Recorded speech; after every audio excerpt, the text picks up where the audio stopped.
کاٹ کر کہاں پھینکا جائے؟ تو لہذا ناخن بھی انسان کے جسم کا ایک فضلہ چیز ہے جو بڑھ جاتے ہیں، جیسے بال بڑھ جاتے ہیں اور اسی طرح ناخن بڑھ جاتے ہیں، تو یہ انسان پھر اس کو کاٹتا ہے، تو لہٰذا یہ انسان کا ایک جز ہے، لیکن پھر جب یہ کٹ جاتا ہے تو پھر یہ اس کا جز نہیں رہتا، تو لہٰذا بہتر یہ ہے کہ ان کو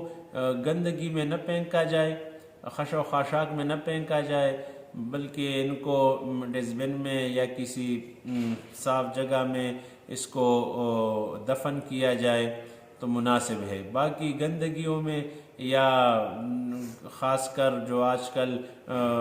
ڈسٹ بن وغیرہ ہے ان میں اگر گرایا جائے تو بھی جائز ہے، اور اگر دفن کیا تو بھی جائز ہے۔ بعض لوگ اس کو جلاتے ہیں، بہرحال جلانا تو نہیں چاہیے، البتہ کسی مناسب جگہ ہو تو اس میں دفن کر دینا چاہیے۔